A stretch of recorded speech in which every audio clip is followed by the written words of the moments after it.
क्या आपको अस्थमा की प्रॉब्लम है?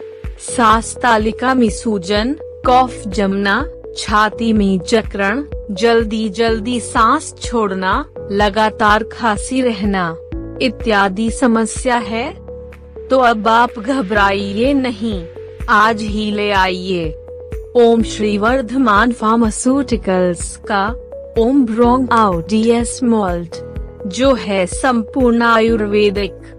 इसमें है अपमार्ग, तुलसी, सर्पगंधा, पीपली जैसे 25 खास इंग्रेडिएंट्स, जो आपके सांस की तकलीफ, खांसी का आना, सांस का फूलना, छाती पर दबाव महसूस होना, सूखी खांसी, काली खांसी इत्यादि समस्याओं को करती है खत्म।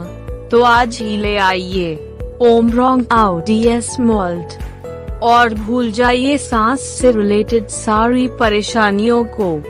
अधिक जानकारी के लिए कांटेक्ट करें